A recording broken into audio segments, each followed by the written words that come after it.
الحمدللہ الحمدللہ رب العالمین والعاقبۃ للمتقین والصلاة والسلام علی اشرف الانبیاء والمرسلین وعلی آلہ واصحابہ اجمعین اما بعد فاعوذ باللہ من الشیطان الرجیم بسم اللہ الرحمن الرحیم انا نحن نزلنا الذکر وانا له لحافظون صدق اللہ العلی العظیم وقال اللہ تبارک وتعالی فی شان حبیبہ ان اللہ وملائکتہ یصلون علی النبی یا ایہا الذین آمنوا صلوا علیہ وسلموا تسلیما اللہم صلی وسلم وبارک علی سیدنا مولانا محمد معدن الجود والکرم وعلى آله وأصحابه وبارك وسلم صلاة وسلاما عليك يا سيدي يا رسول الله وكلهم من رسول الله ملتمس غرفا من البحر أو رشفا من الديم منزه عن شريك في محاسنه فجوهر الحسن فيه غير منقسم ثم الرضا عن أبي بكر وعن عمر وعن علي وعن عثمان ذي الكرم مولاي صل وسلم دائما أبدا على حبيبك خير الخلق كلهم بحمد اللہ تعالی. ہمارا درس عقائد کا سلسلہ باقاعدگی کے ساتھ جاری و ساری ہے.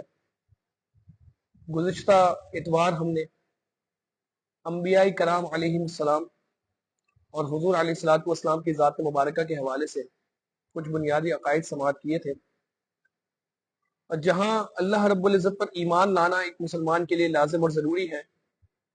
اللہ تعالیٰ کے بھیجے ہوئے انبیاء و مرسلین پر ایمان لانا مسلمان کے لیے ضروری ہے، اسی طرح جو آسمانی کتابیں اللہ تعالیٰ نے نازل کی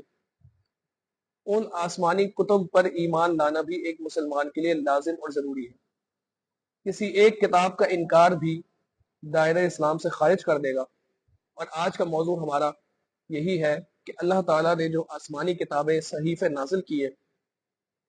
ان کے بارے میں ایک مسلمان کا کیا عقیدہ ہونا چاہیے. انشاءاللہ آج کی نشست میں ہم وہ سماعت کریں گے. اللہ تعالیٰ نے انبیاء کرام علیہ السلام میں سے جن کو رسول بنا کر بھیجا ان رسولوں پر اللہ تعالیٰ نے صحیفے اور آسمانی کتابیں نازل کی، جن میں سے 4 آسمانی کتابیں تو بہت مشہور ہیں جن کا ہم ذکر سنتے رہتے ہیں. وہ یہ کہ تورات شریف اللہ تعالیٰ نے حضرت موسیٰ علیہ السلام پر نازل کی، اور زبور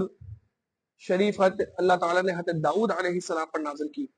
اور انجیل شریف اللہ تعالیٰ نے حضرت عیسیٰ علیہ السلام پر نازل کی جسے ہم بائبل کہتے ہیں، اور قرآن مجید فرقان حمید ہمارے آقا و مولا حضور علیہ السلام پر اللہ تعالیٰ نے نازل کی. کنز العمال کی حدیث مبارکہ حضرت ابو ذر غفاری رضی اللہ تعالیٰ عنہ نے رسول اللہ صلی اللہ تعالیٰ علیہ وسلم سے پوچھا کہ یا رسول اللہ آسمانی کتب کتنی نازل ہوئی، اللہ تعالیٰ نے کتنی کتب نازل فرمائی؟ تو حضور علیہ الصلوۃ والسلام نے اس حدیث مبارکہ کے مطابق بیان فرمایا کہ 104، اور پھر آپ نے آگے اس کی تفصیل بھی بیان کی اور فرمایا کہ حضرت شیس علیہ السلام پر اللہ تعالیٰ نے 50 صحائف نازل کی. صحیفے کو سمجھے آسان انداز میں اس کی ٹیکنیکلٹی میں نہیں جاؤں گا. آسان انداز میں یہ کہ چھوٹی کتابیں یا ایکسرپٹس جسے ہم کہتے ہیں اسے ہم صحیفہ کہتے ہیں. اور حضرت خنوخ علیہ السلام پر اللہ تعالیٰ نے 30 صحائف نازل کی ہے. حضرت ابراہیم علیہ السلام پر 10 صحائف نازل کی ہے. تورات سے پہلے حضرت موسیٰ علیہ السلام پر 10 صحائف نازل کی ہے، اور پھر تورات، زبور، انجیل اور قرآن مجید، یہ 4 آسمانی کتابیں اللہ تعالیٰ نے نازل کی. تو یہ ٹوٹل تعداد جو ہے وہ 104 کی بنتی ہے. ہمارے لیے جو یہ بات کہی جاتی ہے کہ قرآن مجید فرقان حمید سب سے افضل کتاب ہے، اس سے مراد یہ ہے، کیونکہ یہ بات سمجھ لے کہ جتنی کتابیں اللہ تعالیٰ نے نازل کی وہ سب کلام الہی ہے، اور اللہ رب العزت کا کلام آواز سے پاک ہے. اللہ رب العزت کا کلام جو ہے وہ لفظوں سے پاک ہے. یعنی جیسے میں آپ سے بات کر رہا ہوں تو لفظوں کی ادائیگی ہو رہی ہے، بلا تشبیہ و تمثیل سمجھانے کے لیے بات کر رہا ہوں کہ میں آپ سے بات کر رہا ہوں تو لفظوں کی ادائیگی بھی ہو رہی ہے، اور میں آپ سے بات کر رہا ہوں تو میرے منہ سے ایک آواز نکل رہی ہے جو آپ کے کانوں میں جا رہی ہے. اللہ رب العزت کا کلام، کیونکہ ہم نے جب توحید پڑھا تھا اور جب ذات باری تعالیٰ کے عقائد پڑھے تھے تو وہاں ہم نے یہ بات پڑھی تھی کہ لیسا کمثلہ شیء، کہ اللہ سے ملتی جلتی ہے، اللہ کی مثل کوئی شے نہیں ہے. تو جب اللہ کے مثل کوئی شے نہیں ہے تو پھر اللہ رب العزت کا کلام بھی آواز سے پاک ہے، اور اللہ رب العزت کا کلام بھی ان تمام چیزوں سے پاک ہے کہ جو مخلوق کے ساتھ لاحق ہے. تمام عوارضات جو مخلوق کے ساتھ لاحق ہے، اللہ تعالیٰ کا کلام اس سے پاک ہے. تو یہ بات سمجھ لیں کہ اللہ تعالیٰ کا کلام جو ہے وہ آواز کی قید سے پاک ہے، اور جب لفظ قرآن ہم کہتے ہیں تو اس سے مراد یہ ہوتا ہے کہ الفاظ، معانی اور نقوش اور ترجمے کے مجموعے کو قرآن کہہ دیا جاتا ہے.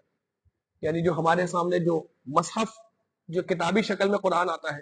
جس میں الفاظ لکھے ہوتے ہیں، معانی لکھے ہوتے ہیں، نقوش لکھے ہوتے ہیں اور ترجمے لکھے ہوتے ہیں، اس مجموعے کو، اس کلیکشن کو، کمپائلیشن کو قرآن کہہ دیا جاتا ہے. ہم یہ کہتے ہیں کہ قرآن مجید فرقان حمید سب سے افضل کتاب ہے، اس کا معنی یہ نہیں کہ ایک درجے میں بڑا ہے تو دوسرا درجے میں کم ہے، کیونکہ سارا ہی کلام الہی ہے. قرآن بھی کلام الہی ہے، زبور بھی کلام الہی ہے، تورات بھی کلام الہی ہے، انجیل بھی کلام الہی ہے، جو صحیفہ اللہ تعالی نے نازل کیے وہ سب کلام الہی ہے. تو کلام الہی میں کوئی افضل ہو، کوئی مفضول ہو، یہ کانسیپٹ تو نہیں. یہاں جب یہ اس اصطلاح میں یہاں پر یہ بات کی جاتی ہے، اس سے مراد یہ ہوتا ہے کہ ہم مسلمانوں کے لیے قرآن پڑھنے میں زیادہ ثواب رکھا گیا ہے. یہاں افضل بمعنی ثواب کے ہے کہ قرآن پڑھنے میں ہمارے لیے ثواب زیادہ ہے، ورنہ درجے میں سب برابر ہے، سبھی کلام الہی ہے. وہاں کوئی ایسا کانسیپٹ نہیں کہ ایک چیز زیادہ بڑی ہے اور ایک چیز درجے میں معاذ اللہ کم ہے، کیونکہ وہ اللہ تعالیٰ کا کلام ہے سارا. تو یہ بات ہم نے سمجھنا ضروری ہے کہ اس میں ہمارے لیے ثواب زیادہ ہے، ورنہ سب اللہ کا کلام ہے تو افضل اور مفضول کی گنجائش پھر وہاں پر باقی نہیں رہتی. ایک مسلمان کے لیے یہ عقیدہ رکھنا بھی لازم اور ضروری ہے کہ تمام آسمانی کتب اور تمام صحائف یہ حق ہے. اللہ رب العزت نے جو کچھ ان میں ارشاد فرمایا اور جو اللہ رب العزت نے حقیقی طور پر نازل کیا، تبدیلی سے پہلے، تحریف سے پہلے، ان تمام پر ہمارا ایمان لانا لازم اور ضروری ہے، اگرچہ کہ ہمیں ان کا ایکسس موجود نہ ہو. یعنی آج کے دور میں زبور کا ایکسس ہمارے پاس موجود نہیں ہے، تورات شریف ہمارے پاس اوریجنل حالت میں موجود نہیں ہے، یہاں تک کہ انجیل بائبل بھی جو ہمیں مارکیٹ میں ملتی ہے اس میں بھی تبدیلیاں ہو چکی ہیں، تحریفات ہو چکی ہیں، تو وہ اپنی اصلی حالت میں تو موجود نہیں. لیکن ہم نے یہ ایمان رکھنا ہے کہ جو اصل کلام رب کا تھا اس پر ہمارا ایمان ہے، اس پر ہمارا یقین ہے اور اس پر ہمارا ایمان رکھنا ضروری ہے. اگر ہم نے اس کا انکار کیا تو ہم دائرہ اسلام سے خارج ہو جائیں گے، یعنی مسلمان نہیں رہیں گے. یہ بات سمجھنا جو ہے وہ ضروری ہے. پہلے کے دور میں یہ ہوتا تھا کہ جیسے نبی کا وصال ہوتا اور رسول کا وصال ہوتا، اور وہ جو ہے وہ اپنے خالق حقیقی سے جب جا ملتے تو بعد میں آنے والے لوگ جو ہے وہ ان کی کتابیں جو رب نے ان کے رسول پر نازل کی تھی اس میں تحریفات کر دیتے، تبدیلیاں کر دیتے، اپنے نفس کے تابع ہو کر، اپنے خواہشات کے تابع ہو کر ان کو وہ تبدیل کر دیتے. یہاں تک کہ معاملہ یہ ہوا کہ آہستہ آہستہ آہستہ آہستہ کچھ عرصے میں وہ اپنی اصل شکل میں باقی ہی نہ رہے. آج بھی بائبل آپ کو مارکیٹ میں سب جگہ مل جائے گی، جسے انجیل کہتے ہیں، جو حضرت عیسیٰ علیہ السلام پر نازل ہوئی، لیکن اس میں وہ عقائد و نظریات ہمیں ملیں گے کہ جو حضرت عیسیٰ علیہ السلام نے کبھی بیان نہیں کی. کیونکہ یہ بات سمجھ لے کہ جتنی آسمانی کتابیں رب نے نازل کی، چاہے وہ قرآن ہو یا تورات ہو یا زبور ہو یا انجیل ہو یا دیگر صحائف ہو، جتنی آسمانی کتابیں رب نے نازل کی، یہ بات مجھے اور آپ کو سمجھنا ضروری ہے کہ عقائد و نظریات کے اعتبار سے وہ ساری آسمانی کتابیں بالکل سیم کی. یعنی ہر آسمانی کتاب میں یہی بات بیان کی گئی کہ رب ایک ہے، اللہ تعالیٰ ایک ہے، اللہ کی کوئی اولاد نہیں ہے، اس کو کسی نے پیدا نہیں کیا. ہر آسمانی کتاب کے اندر یہی مضمون اور مفہوم ملتا ہے کہ شرک سے بچو،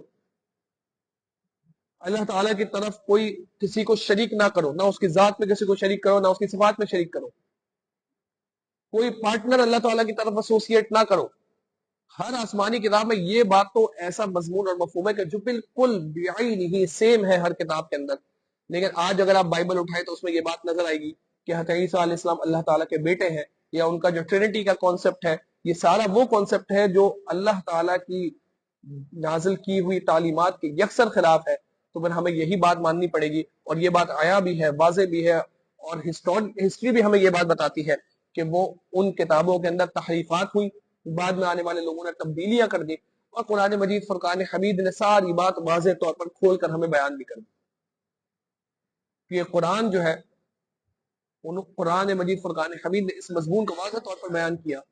کہ حضرت عیسیٰ علیہ السلام جو ہے اللہ تعالیٰ کے بیٹے نہیں ہیں، بلکہ اللہ تعالیٰ کے بندے ہیں، اللہ کے رسول ہیں. تو ہم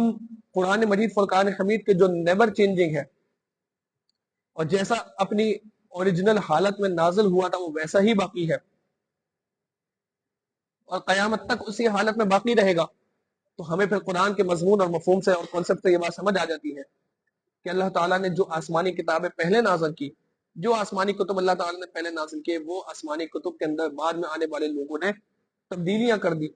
اس میں تحریفات کر دی، اپنی نفس کے تابع ہو کر انہوں نے تبدیلیاں اور چینجز کر دی، اور وہ کتابیں اپنی اصلی حالت میں باقی نہیں رہی۔ لیکن ایک سوال یہ ہوتا ہے کہ اگر ہمارے سامنے کوئی عیسائی انجیل پڑھے تو ہم کیا کریں؟ کیا اس کی پڑھی ہوئی آیات کا انکار کریں یا اقرار کریں یا خاموش رہیں؟ تو ایک حدیث مبارکہ سے ہمیں پتہ چلتا ہے کہ حضرت ابو ہریرہ رضی اللہ تعالیٰ عنہ سرکار دو عالم صلی اللہ تعالیٰ علیہ وسلم سے سوال کرتے ہیں کہ یا رسول اللہ صلی اللہ تعالیٰ علیہ وسلم، اہل کتاب جو ہے، جو اس دور میں اہل کتاب تھے، وہ تورات کو عبرانی زبان میں ہمارے سامنے پڑھتے ہیں؟ تورات جو کتاب ان کے نبی پر نازل کی گئی تھی، جس پر ہم بھی جو تورات اصلی حالت میں رب نے جو نازل کی، یعنی جو اصل میں جو قرآن نے جو تورات نازل کی حضرت موسیٰ علیہ السلام پر، اس پر ہم بھی ایمان لاتے ہیں۔ اب صحابہ نے سرکار سے سوال کیا کہ یا رسول اللہ، یہ اہل کتاب جو ہے تورات ہمارے سامنے پڑھتے ہیں عبرانی زبان میں، اور یہ ان کی زبان تھی جس میں تورات شریف نازل ہوئی تھی، اور اہل عرب جو ہے ان میں سے اکثر عبرانی زبان سے واقف نہیں تھے، یہ ان کی نیٹو ٹنگ نہیں تھی، مدر ٹنگ نہیں تھی، ان کی مدر ٹنگ عربی تھی جس میں قرآن نازل ہوا۔ لیکن جب حضرت موسیٰ علیہ السلام موجود تھے، اس دور میں جو زبان بولی جاتی تھی وہ عبرانی زبان تھی، اس لیے حضرت موسیٰ علیہ السلام پر جو کلام نازل ہوا وہ عبرانی زبان میں نازل ہوا۔ اور جو اہل کتاب تھے، چونکہ وہ کتاب ان کے نبی پر نازل ہوئی تھی، ان کے نبی سے مراد یہ کہ وہ جس نبی کے ماننے کا دعویٰ کرتے تھے، ویسے تو حضرت موسیٰ علیہ السلام ہمارے نبی ہے اور ہم حضرت موسیٰ علیہ السلام پر ایمان لاتے ہیں، لیکن صرف سمجھانے کی حد تک بات کر رہا ہوں، تو وہ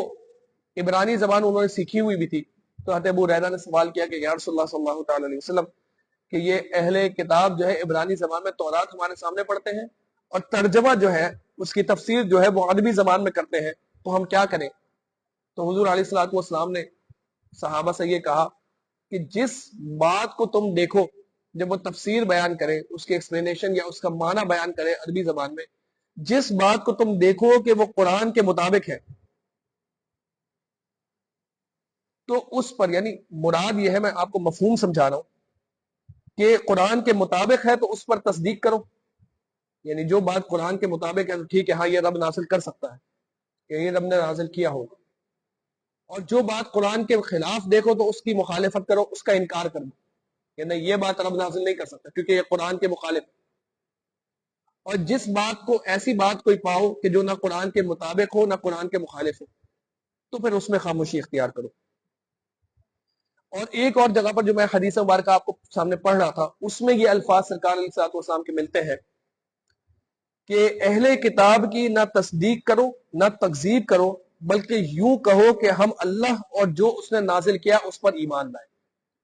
یعنی یہ کتنا بہترین جملہ سرکار علیہ الصلوۃ والسلام نے ارشاد فرمایا کہ اگر کوئی ڈاؤٹ والی بات ہو کہ کیا کریں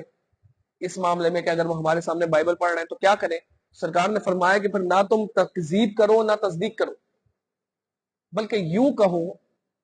کہ جو اللہ نے نازل کیا نا اس پر ہم ایمان لائیں۔ تو یہ ہمارے لیے جو ہے وہ ایک قاعدہ یہاں پر حضور علیہ الصلوۃ والسلام نے ارشاد فرمایا۔ خود قرآن نے بھی ان کی تحریفات کا ذکر کیا، قرآن نے بھی جو آسمانی کتب میں جو انہوں نے تحریفات کی پہلے کے لوگوں نے، تو قرآن کہتا ہے من الذین ہادوا یحرفون الکلم عن مواضعہ،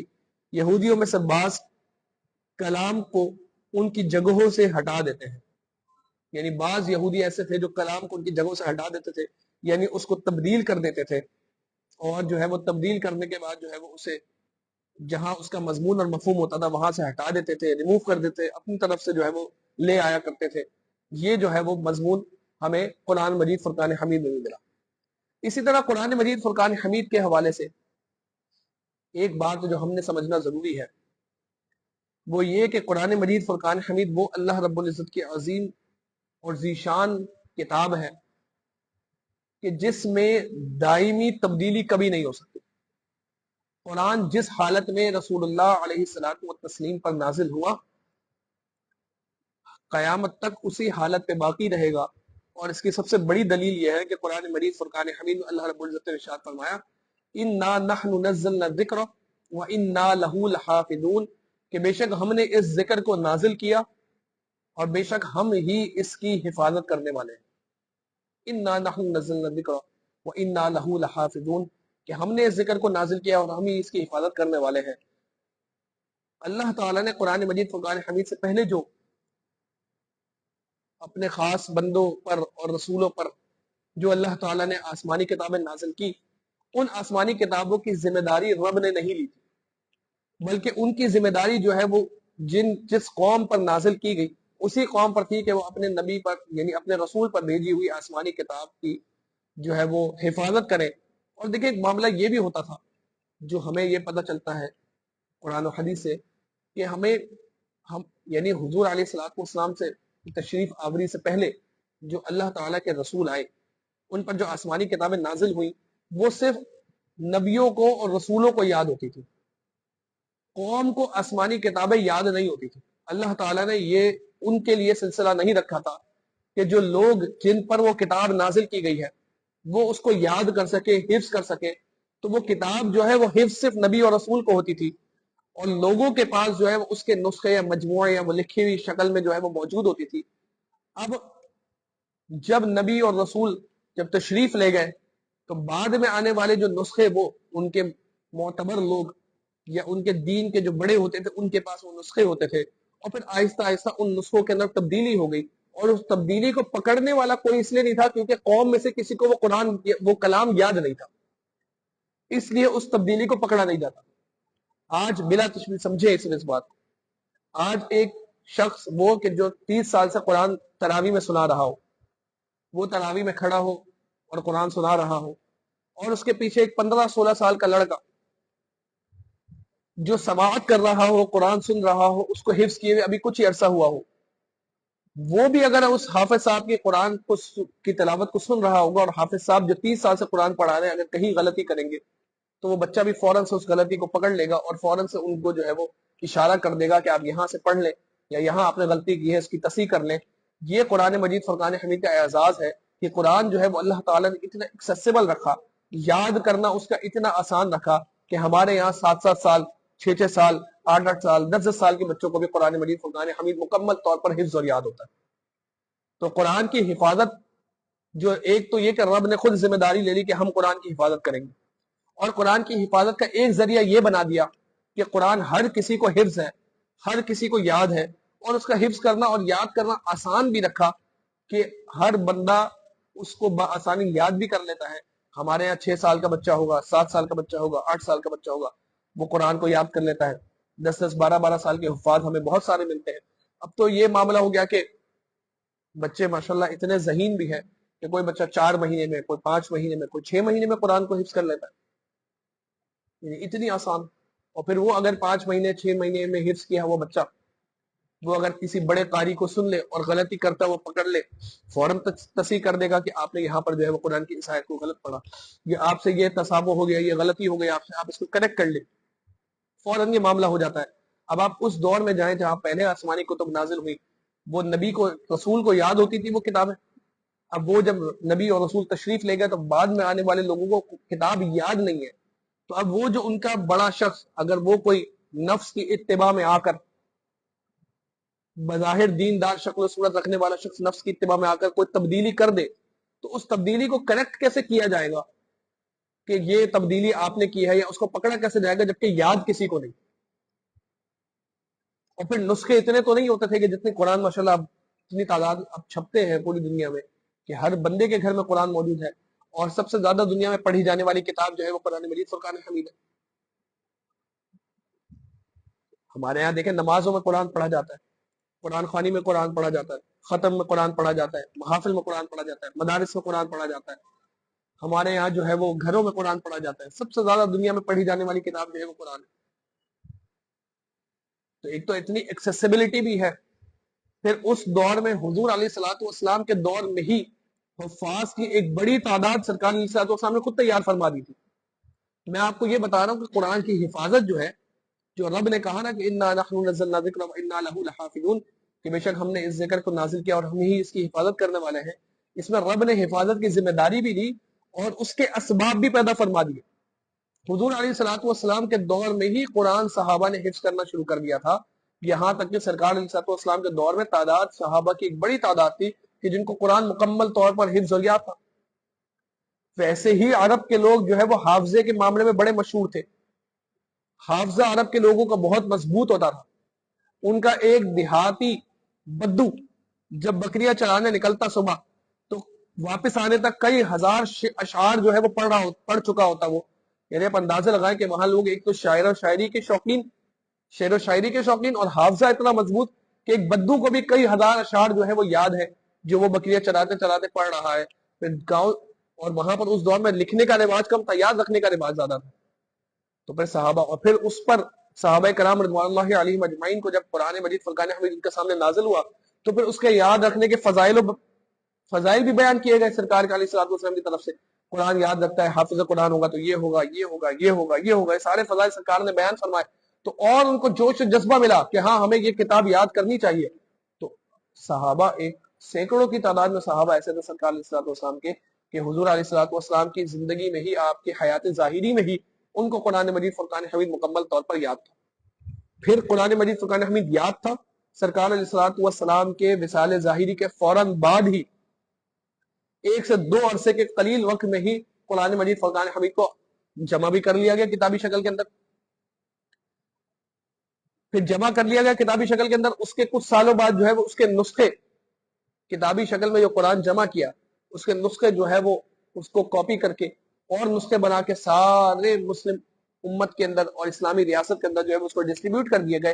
اور وہ قرآن کے نسخے جو ہے وہ ڈسٹریبیوٹ ہوتے گئے، اس کی اور کاپیز بنی، اور کاپیز بنی، اور آج ہمارے سامنے یہ ہے کہ ہر گھر میں قرآن مجید فرقان حمید کے کئی نسخے ہمارے پاس موجود ہوتے ہیں۔ اس کی حفاظت کر لی گئی، اس کو پروٹیکٹ کر لیا گیا، اس کو ایزیلی یاد کر لیا گیا۔ آج کے دور میں بھی اگر کوئی قرآن میں تبدیلی کرنے کی کوشش کرتا ہے فوراً پکڑ لی جاتی، جیسے کچھ لوگوں نے یہ مذموم کوششیں کی، لیکن فوراً کوئی بھی نسخہ جس میں قرآن کی،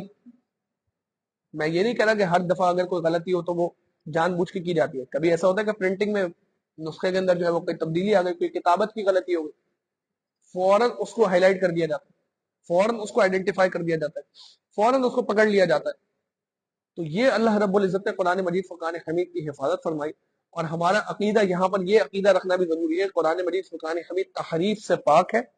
تبدیلی سے پاک ہے۔ قرآن میں نہ تحریف ہو سکتی ہے، نہ تبدیلی ہو سکتی ہے، یہاں تک کہ زبر زیر پیش کی،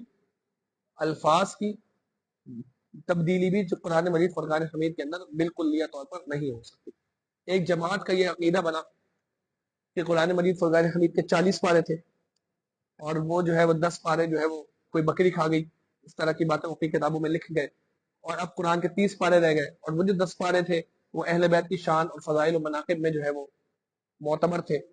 ہم کہتے ہیں کہ یہ تو صحابہ کرام رضوان اللہ علیہ مجمعین پر بہت بڑا بہتان ہے۔ اعتراض یہ کیا جاتا ہے کہ حضرت عثمان غنی رضی اللہ تعالیٰ عنہ کی بکری جو ہے وہ 10 پارے کھا گئی، 30 رہ گئے۔ تو ایک تو یہ بہتان صحابہ کرام رضوان اللہ علیہ مجمعین پر ہے کہ معاذ اللہ کوئی ایک صحابی بھی وہاں پر اٹھ کر نہیں بولا کہ قرآن کے تو 40 پارے تھے، یہ 10 کہاں چلے گئے، یعنی وہاں تو سب کو یاد تھا نا قرآن، کسی نے نہیں بولا۔ اور پھر خود یہ رب تعالیٰ پر بہتان اور افتراء ہے کہ 10 پارے جو ہے وہ معاذ اللہ ضائع ہو گئے، اور اللہ تعالیٰ نے تو حفاظت کی ذمہ داری لی تھی، تو معاذ اللہ کس طرح کی حفاظت تھی کہ جس میں 10 پارے ضائع ہو گئے۔ تو یہ عقیدہ جو رکھے کہ قرآن میں تحریف ہوئی ہے ایک لفظ کی بھی، تو وہ دائرہ اسلام سے خارج ہے۔ یہ ضروریات دین کا مسئلہ ہے کہ قرآن مجید فرقان حمید تحریف سے پاک ہے، یہ ضروریات دین کا مسئلہ ہے۔ کیوں؟ کیونکہ قرآن میں رب نے جو میں آیت مبارکہ بار بار پڑھ رہا ہوں، انا نحن نزلنا الذکر وانا لہ لحافظون، ایک حرف بھی اگر کوئی مانے نا کہ قرآن میں کم ہو گیا ہے یا تبدیل ہو گیا ہے، وہ دائرہ اسلام سے خارج ہے، کیونکہ یہ ضروریات دین کا مسئلہ ہے۔ یہ اتنی اہم اور ضروری بحث ہے جس کے مجھے اور آپ کو اس کے بارے میں پتہ ہونا ضروری ہے۔ قرآن مجید فرقان حمید، حضور علیہ الصلوۃ والسلام کو اللہ تعالیٰ نے اتنے معجزات عطا فرمائے کہ آپ کے معجزات کو شمار نہیں کیا جا سکتا، لیکن حضور علیہ الصلوۃ والسلام کا جو سٹیٹس اور آپ کا جو مقام و مرتبہ ہے وہ یہ کہ آپ افضل الانبیاء و مرسلین ہیں، آپ افضل الرسل ہیں، آپ افضل الخلق ہیں۔ ہم نے گزشتہ اتوار بھی اس پر بات کی تھی۔ اللہ تعالیٰ کی مخلوق میں سب سے بلند مقام و مرتبہ آپ کا ہے، انبیاء و مرسلین میں سب سے بڑا مقام و مرتبہ آپ کا ہے۔ تو آپ کے سٹیٹس کے مطابق اگر آپ کو معجزات جو دیے گئے ہیں، تو علماء نے لکھا کہ آپ کے معجزات تو کثیر ہیں، اور ہر معجزہ آپ کی شان اور آپ کے فضائل اور آپ کی فضیلت اور آپ کی نعت ہے، ہر معجزہ آپ کی جو ہے وہ نعت ہے اور آپ کی فضیلت ہے، اور ہر معجزہ ایسا ہے کہ انسانی عقل دنگ رہ جاتی ہے کہ سرکار نے کیا کیا کام کر کے دکھائے. لیکن دو معجزات ایسے ہیں جو آپ کے اونچے، جو سب سے اونچا اسٹیٹس جو رب نے آپ کو دیا ہے اس کے شایان شان ہیں. سارے معجزات ہی شایان شان ہیں، لیکن دو معجزات ایسے ہیں کہ جو آپ کے اسٹیٹس کے شایان شان ہیں. نمبر ایک وہ تو معراج ہے کہ آپ کو ایک ایسا سفر کروایا گیا، ایک ایسی سیر کروائی گئی کہ جس میں آپ نے رب کا دیدار کیا، اور اس سیر کا ہر پہلو ہی نرالا ہے، اور ہر پہلو ہی اس سیر کا جو ہے وہ بڑا عظیم ہے کہ انسان جو ہے وہ سوچتا رہتا ہے کہ اللہ تعالیٰ نے سرکار پر کتنا فضل فرمایا اور کتنا کرم فرمایا کہ سرکار کو اتنی عالی شان سیر کروائی. اور اس میں پھر سب سے بڑا فضل اور سب سے بڑا کرم اور سب سے بڑی نعمت وہ یہ کہ سرکار دو عالم صلی اللہ تعالیٰ علیہ وسلم نے جاگتی آنکھوں سے رب کا دیدار کیا. ہمارے پاس احادیث طیبہ قرآن کی آیات بھی اس پر شاہد ہے. اور دوسرا جو معجزہ جو سرکار علیہ الصلوۃ والسلام کے شاعر شان ہے، میں ویسے تو قرآن مجید فرقان حمید ہے وہ، اور وہ پہلے ہی آئے گا، لیکن میں نے صرف سمجھانے کی حد تک کہ معراج پر ہماری بات ہو رہی ہے، پھر ہم قرآن پر بات کریں. معراج کو پہلے ذکر کیا. جو معجزہ سرکار علیہ الصلوۃ والسلام کے شاعر شان ہے وہ قرآن مجید فرقان حمید ہے. آپ کو ایسی عظیم کتاب دی گئی جو قیامت تک رب نے جس کی ذمہ داری لے لی کہ یہ باقی رہے گی. جتنے انبیاء کرام علیہ السلام جو ان میں رسول بنے یا جن کو رب نے رسول بنا کر بھیجا، ان کو جو اللہ تعالیٰ نے آسمانی کتابیں جو دی وہ باقی نہیں رہی، اپنی اصلی حالت میں باقی نہیں رہی. لیکن حضور علیہ الصلوۃ والسلام کو جو آسمانی کتاب دی اس کو آپ نے یعنی رب تعالیٰ نے ہمیشہ ہمیشہ کے لیے باقی رکھا، ہمیشہ ہمیشہ کے لیے باقی رہی. قیامت تک کے لیے وہ جو ہے وہ مشعل راہ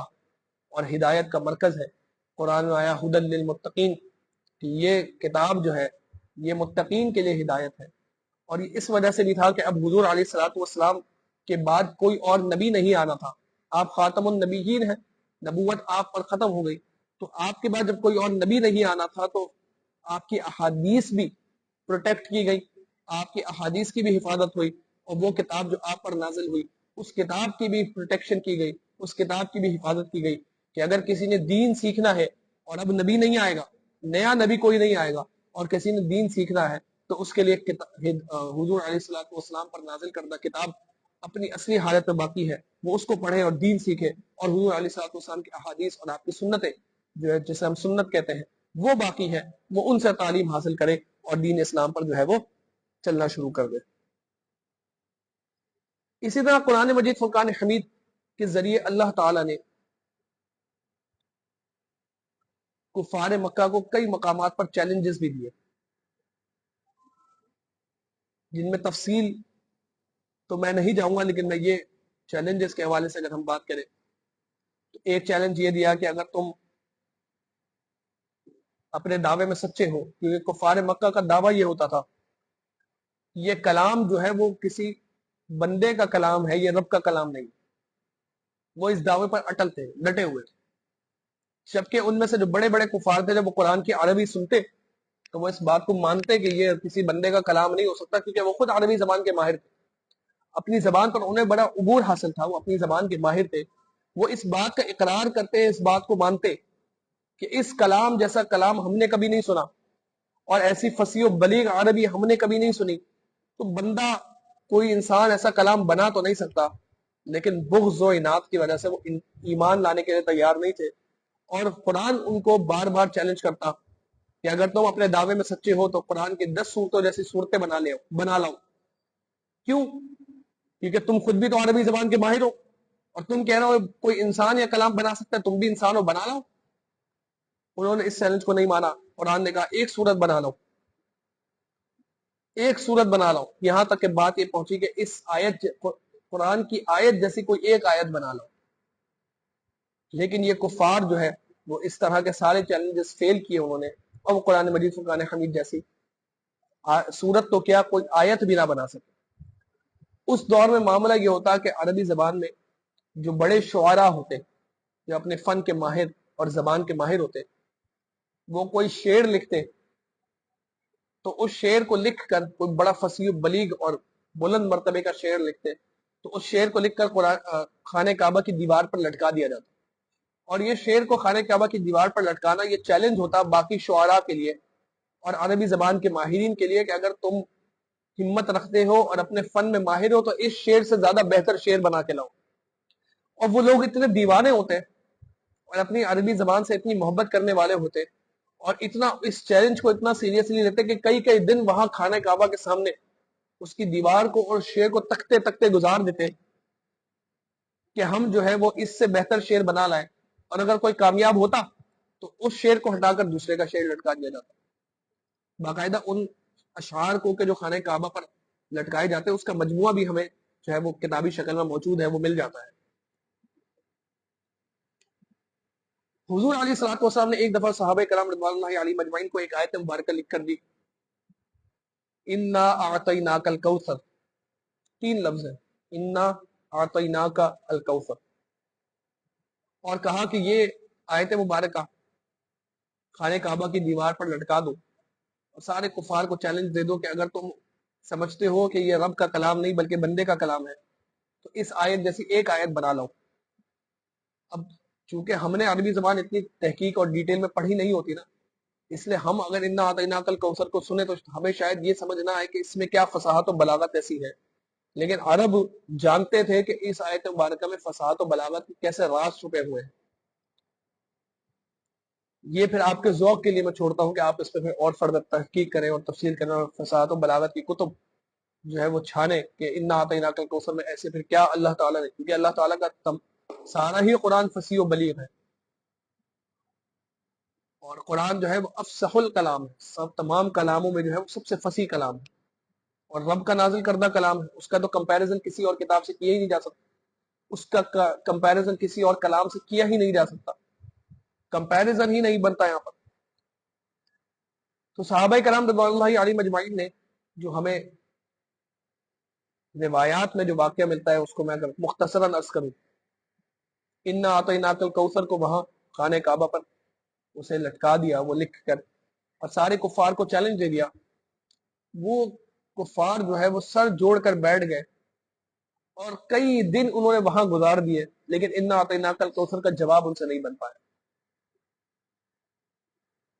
اب انہوں نے مشورہ کیا کہ اگر ہم مسلمانوں کے سامنے ہار مانتے ہیں کہ ہم اس کا جواب نہیں بنا پائے تو پھر ہمیں یہ بھی بات ماننی پڑے گی کہ یہ کسی انسان کا کلام نہیں ہے بلکہ یہ رب کا کلام ہے اور یہ ہماری ہار ہوگی. تو کیا کریں؟ تو کسی نے مشورہ دیا کہ وہ ہمارے ایک استاد ہے، ان شعراء کا ایک استاد تھا بڑا جو بہت بوڑھا ہو چکا تھا، اس کو بلاؤ اور اس سے اس مسئلے کا حل نکلواتے. تو چلنے پھرنے سے بھی قاصر تھا، نظر بھی اس کو بہت کم آتا تھا، بہت بوڑھا ہو چکا تھا. اس کو وہ کسی طریقے سے اس کے بستر سے اٹھا کر وہ خانہ کعبہ تک لے کر آئے اور اس کے شاگردوں نے اسے سہارا دیا اور اسے کھڑا کیا. وہ قریب آیا اور اس نے کہا کہ مجھے پڑھ کے سناؤ کہ کیا لکھا ہوا ہے. تو ایک شاگرد نے اس کے کان میں کہا انا اعطیناک الکوثر. وہ ان سارے بڑے بڑے عربی شعراء کا جو ہے وہ استاد تھا. جو اس نے انا اعطیناک الکوثر سنا تو وہ ہل گیا اور اسے کہا کہ یہ ایسا کلام ہے کہ جس کا جواب کوئی نہیں لا سکتا. اس نے کہا یہ بندے کا کلام ہو ہی نہیں سکتا. تو سارے شاگرد پاؤں میں پڑ گئے. مفہوم عرض کر بالمان کہا کہ ہم اگر یہ بات مان لیں گے تو ہمیں مسلمانوں کے آگے ہار ماننی پڑے گی اور پھر ہمارا اور ان کا جو اختلاف ہے وہ اختلاف پھر کیا باقی رہے گا، تو اس کا کوئی حل بتاؤ. تو اس کے استاد نے کہا کہ میں تو کہتا ہوں کہ یہ کسی انسان کا کلام نہیں، لیکن اگر تم بضد ہو اس بات پر تو اگر یہ کسی انسان کا کلام ہے تو یہ اس نے جو ہے یہ ایک دفعہ ایسا کلام کہہ دیا، یعنی قرآن سے کمپیئر نہیں کر رہا، بلا تشبیہ سے سمجھانے کے لیے بات کر رہا ہوں کہ کوئی ہمارے کوئی جملہ کہہ دے تو کہتے نا یہ تکا مار دیا آپ نے، بلا تشبیہ سے سمجھانے کی بات کر رہا ہوں. تو اس نے کہا کہ یہ ایسا ہی انہوں نے بنا دیا، اگر کسی انسان نے بنا دیا تو ایسا فصیح و بلیغ اتنے اعلیٰ درجے کا فصیح و بلیغ جملہ یہ ویسے ہی بن گیا، دوبارہ کوشش کر کے کوئی انسان بھی ایسا کلام دوبارہ نہیں بنا سکتا. یہ ہو گیا ایک دفعہ کا معاملہ تھا، بس دوبارہ ایسا کلام نہیں بن سکتا. تو وہ کافروں نے کہا ٹھیک ہے، تھوڑی عزت بچ گئی ہماری. انہوں نے مسلمانوں کو بلایا اور کہا کہ ہم تو نہیں بنا سکتے، ہم تو ہار مانتے ہیں، ہم تو نہیں بنا سکے، لیکن ہم چیلنج کرتے تم بھی اس جیسی دوسری آیت نہیں بنا سکتے، اس جیسا دوسرا کلام تم بھی نہیں بنا سکتے. تو صحابہ حضور علیہ الصلوۃ والسلام کے پاس گئے تو حضور علیہ الصلوۃ والسلام نے صحابہ کو کہا کہ ان کو کہا ہم ایک نہیں 2 جواب دیتے ہیں. فصلی لربک وانحر ان شانئک هو الابتر. یہ دونوں آیتیں انا اعطیناک الکوثر کے نیچے لٹکا دی گئی اور کافر جو ہے وہ عاجز ہو گئے. اور یہ قرآن، کیونکہ میں نے کہا نا قرآن معجزہ بھی ہے حضور علیہ الصلوۃ والسلام کا، تو یہ معجزہ جو ہے وہ عاجز کرنے کے لیے آتا ہے. اس معجزے نے عاجز کر دیا ان کفار کو بھی. اور آج تک کے بڑے بڑے دانشور، بڑے بڑے تھنک ٹینکس، بڑے بڑے یہودیوں کی ریسرچ ونگز اور ان کے ریسرچ ادارے آج تک قرآن مجید فرقان حمید پر اعتراضات ڈھونڈنے کی کوششوں میں ہیں. قرآن مجید فرقان حمید کو ہدف تنقید بنانے کی کوششوں میں ہیں. قرآن جیسی دوسری آیت بنانے کی، قرآن جیسا دوسرا کلام بنانے کی کوشش میں ہے. اور کئی کئی سالوں کی محنت اور لاکھوں ڈالرز وہ اس ریسرچ میں لگا دیتے ہیں کہ قرآن جیسا دوسرا کلام بنا پائے، یا قرآن کے اندر کوئی ہم قابل اعتراض بات نکال پائے. لیکن ہر دفعہ ناکام ہی ہوتے ہیں، خائب و خاسر ہی ہوتے ہیں. یہ قرآن مجید فرقان حمید رسول اللہ کا ایسا معجزہ ہے جو قیامت تک باقی بھی رہے گا، اور ایسا معجزہ ہے کہ جو قیامت تک آنے والے کفار کو عاجز بھی کرتا رہے گا کہ قرآن جیسا کلام نہیں بنا سکے. قرآن کی مثل کوئی کلام نہیں. اور پھر رب نے اس کی ذمہ داری بھی لی. تو کتنے ہی کفار ایسے ہیں، کتنے ہی لوگ ایسے ہیں کہ جنہوں نے قرآن مجید فرقان حمید تنقیدی نگاہ سے پڑھنا شروع کیا، اور پڑھتے پڑھتے پڑھتے پڑھتے قرآن کے نور نے ان کے اندر جگہ بنائی، اسلام قبول کر دیا. آپ آج گوگل کریں گھر جا کے، آپ کو کتنے ہی لوگوں کے ڈاکیومنٹڈ انٹرویوز ملیں گے، ان کے آپ کو آرٹیکلز ملیں گے جس میں وہ باقاعدہ برملا اس بات کا اقرار کرتے ہیں کہ ہم نے قرآن کو پڑھنا شروع کیا تھا کہ ہم مسلمانوں پر اعتراض کر سکیں، قرآن میں کوئی معاذ اللہ ہلکی بات نکال سکے کہ جس سے ہم مسلمانوں کو ٹارگٹ کر سکیں، اور ہم یہ بات ثابت کر سکیں کہ قرآن رب کا کلام نہیں ہے، یا قرآن یونیورسل نہیں ہے، یونیورسل بک نہیں ہے کہ جو ہر دور میں، ہر طبقے میں، ہر شخصیت پر، ہر انسان کے لیے مشعل راہ اور ہدایت کا مرکز ہے. یونیورسلٹی کو قرآن کی جو ہے وہ ہم چیلنج کر سکیں. لیکن جب ہم نے قرآن پڑھنا شروع کیا اور اس کے ترجمے کو پڑھنا شروع کیا تو ہمارے دل کے اندر قرآن نے ایسی جگہ بنائی کہ ہم نے کہا یہی کتاب ہے جو اصل ہے، اور یہی کتاب ہے کہ جو ہمیں رب کی طرف لے کے جاتی ہے، اور یہی کتاب ہے کہ جو ہمیں انسان بننا سکھاتی ہے کہ ایک انسان کو کیسا ہونا چاہیے، اور یہی کتاب ہے کہ جو اتنی یونیورسل ہے کہ ہر فیز آف لائف پر یہ گفتگو کرتی ہے. تو ہم نے اسلام جو ہے وہ بالآخر قبول کر لیا. یہ قرآن مجید فرقان حمید کا اعجاز ہے، قرآن مجید فرقان حمید کی فضیلت ہے، اور قرآن مجید فرقان حمید کا مقام و مرتبہ ہے. ہم مسلمانوں کو یہ ہمارے لیے ضروری ہے کہ ہم اس کلام پاک سے محبت بھی کریں، اور اس کلام پاک کو پڑھیں بھی، اور اس کلام پاک کو پڑھ کر اپنی عادت میں ریگولرلی رکھیں بھی. آپ کو کتنے ہی کافر ایسے ہوں گے جو قرآن پڑھتے ہوئے نظر آئیں گے آپ کو، لیکن مسلمانوں کے گھروں میں قرآن جو ہے اس کو نہیں ہاتھ لگایا جاتا. زیادہ سے زیادہ ہم قرآن کب پڑھتے ہیں؟ یا تو رمضان میں ہم جو ہے وہ قرآن مکمل کرتے ہیں اور قرآن پڑھتے ہیں، یا یہ کہ کہیں ختم القرآن میں ہم پہنچ گئے، کوئی سال ثواب کی محفل میں ہم پہنچ گئے، وہاں ہم نے قرآن مجید فرقان حمید کو پڑھ لیا تو پڑھ لیا. ورنہ ہمارے گھروں میں قرآن مجید فرقان حمید پڑھنے کی عادت اب بالکل جو ہے وہ ختم ہو گئی ہے، یا بالکل جو ہے وہ اب بہت کم ہو گئی ہے کہ نہیں پڑھا جاتا. پہلے کے دور میں یہ ہوتا تھا کہ سارا گھر ایک ساتھ قرآن مجید فرقان حمید پڑھتا تھا. اور میں آج بھی یہی تجویز دوں گا اور خود بھی اس پر عمل کرنے کی نیت کرتا ہوں کہ آپ کوشش یہ کریں کہ سارا گھر ایک وقت ڈیسائیڈ کر کے کلیکٹیولی قرآن پڑھیں. بڑے بھی گھر کے، چھوٹے بچے بھی، آپ اگر والدین ہیں تو آپ لوگ اپنے بچوں کو لے کر، اور جو ہے وہ اگر آپ بچے ہیں تو اپنے والدین کو لے کر، دادا دادی ہیں تو ان کو لے کر، سارا گھر ایک ساتھ جمع ہو اور ایک وقت ڈیسائیڈ کیا جائے کہ ہم سب نے اس وقت مل جل کر قرآن پڑھنا ہے. بھلے قرآن 10 منٹ پڑھا جائے، 15 منٹ پڑھا جائے، 20 منٹ پڑھا جائے، لیکن قرآن پڑھیں اور پڑھیں ایک ساتھ. اس سے آپ دیکھیں گے کہ آپ کے گھر میں برکتیں بھی حاصل ہوں گی. اس سے آپ دیکھیں گے کہ آپ کے گھر میں جو ہے وہ ناچاکیاں بھی دور ہوں گی. اس سے آپ دیکھیں گے کہ آپ کے گھر میں جو ہے وہ بے برکتی ختم ہوگی، روحانیت آپ کو محسوس ہوگی. سارا گھر کلیکٹیولی ایک ساتھ محبت کے ساتھ جو ہے وہ پھولے گا بھی، پھلے گا بھی. آپ دیکھیں گے رزق کی برکت بھی آپ کے گھر میں قرآن مجید فرقان حمید کی برکت سے ہوگی، رزق کی فراوانی بھی ہوگی. بچوں کو آپ کے یہ کانسیپٹ ملے گا کہ قرآن ہم نے زندگی میں پڑھنا ہے کیونکہ ہم نے اپنے والدین کو قرآن پڑھتے ہوئے دیکھا. معاذ اللہ سارا گھر ساتھ بیٹھ کر فلمیں ڈرامے تو دیکھتا ہے، لیکن سارا گھر ساتھ نماز پڑھنے کے لیے، نوافل پڑھنے کے لیے، ساتھ جو ہے وہ قرآن پڑھنے کے لیے تیار نہیں ہوتا. العیاذ باللہ تعالی. مجھے اور آپ کو یہ عادت بنانی چاہیے کہ ہم سارا گھر مل کر کنیکٹیولی ایک وقت ڈیسائیڈ کریں قرآن پڑھیں. اور سب سے بہترین وقت جو ہے وہ فجر کی نماز کے بعد کا وقت. جب مرد حضرات فجر کی نماز سے واپس آ جائیں، خواتین بھی فجر کی نماز کے بعد اٹھیں، اور بچے بھی اسکول جانے کے لیے اٹھتے ہیں فجر کی نماز میں، یعنی 7 بجے کے ٹائم پہ 6:30 بجے کے ٹائم پر بچے بھی اٹھتے ہیں، تو بچوں کی عادت بھی بنائیں کہ فجر کی نماز بھی وہ اگر لڑکے ہیں تو با جماعت اپنے والد کے ساتھ ادا کریں، اگر بچیاں ہیں تو وہ اپنی ماں کے ساتھ نماز ادا کریں، بھلے عمر کم ہو لیکن نماز کی عادت ڈالیں، اور اس کے بعد کوئی ایک کامن روم کے اندر کوئی ڈرائنگ روم ہے یا ایک کمرے میں سب جمع ہو،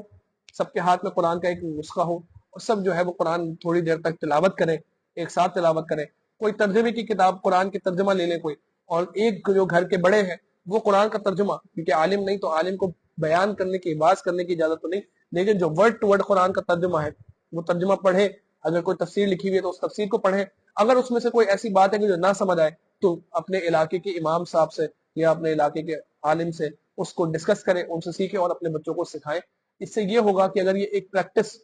اور یہ عادت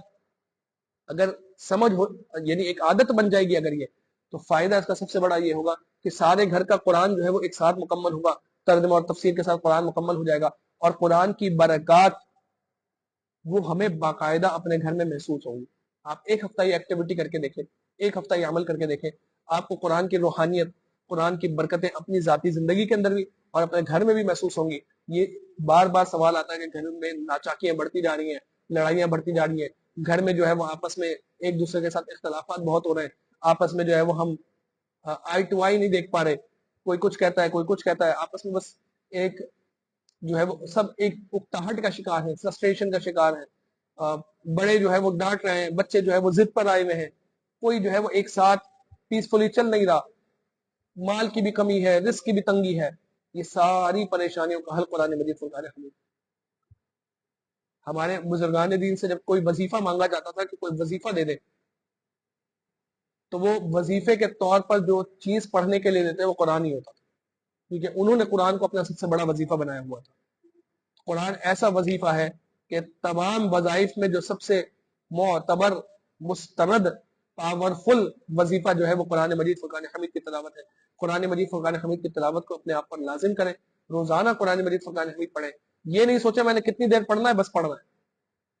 آپ ایک آیت پڑھیں، ایک رکوع پڑھیں، ایک پارہ پڑھیں، لیکن پڑھیں استقامت کے ساتھ، کنسسٹنسی کے ساتھ پڑھیں، اور یہ کوشش کریں کہ ترجمہ اور تفسیر بھی لازمی قرآن کا پڑھیں، تاکہ 1 سال 2 سال 3 سال کے عرصے کے اندر اندر کم سے کم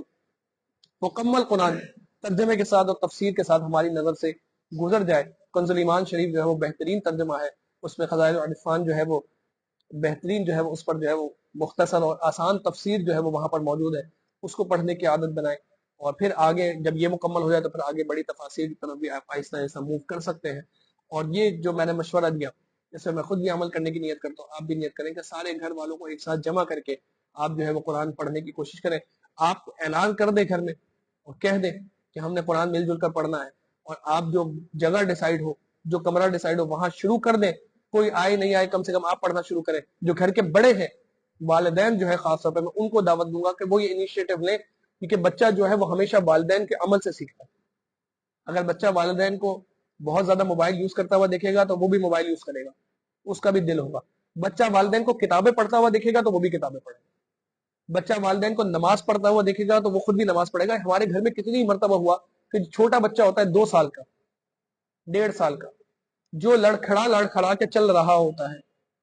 وہ بھی جو ہے وہ والد کے ساتھ یا ماں کے ساتھ جو ہے جب وہ سجدے میں جاتے ہیں تو وہ بھی سجدے والی حیت میں جاتا ہے، اس پوزیشن میں جاتا ہے، رب کے آگے سجدہ کرتا ہے، جبکہ 1.5 سال 2 سال کے بچے کو نماز کا کوئی کانسیپٹ نہیں،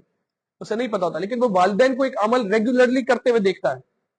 دن میں 5 مرتبہ کرتے ہوئے دیکھتا ہے، تو وہ خود بھی اس کو کاپی کرتا ہے، اور اسے یہ بات سمجھ آتی ہے کہ ہاں یہ عمل ضروری ہے۔ اسے بھی سمجھ آتا ہے کہ ہم نے جائے نماز بچھانی ہے، سر کو ڈھکنا ہے، اس کے بعد ہم نے کرنا ہے سجدہ کرنا ہے رب کے آگے، رکوع میں ہم نے جھکنا ہے، ہم نے جو ہے وہ کھڑا ہونا ہے، قیام کرنی ہے، ہم نے تحیات کے لیے بیٹھنا ہے۔ اسے 1.5 سال کے 2 سال کے بچے کو کیا کانسیپٹ ان چیزوں کا، لیکن وہ کاپی کرتا ہے کیونکہ وہ والدین کو اچھے کام کرتے ہوئے دیکھتا ہے۔ تو آپ اپنے بچوں کے سامنے جب تک ایسے اچھے کام کریں گے وہ آپ کو کاپی کریں گے، آپ اگر غلط کام کریں گے تو بچے بھی پھر ان غلط کاموں کو کاپی کریں گے۔ نیت کریں کہ اللہ تعالی ہمیں قرآن مجید فرقان حمید پڑھنے کی باقاعدگی کے ساتھ توفیق عطا فرمائے۔ ہر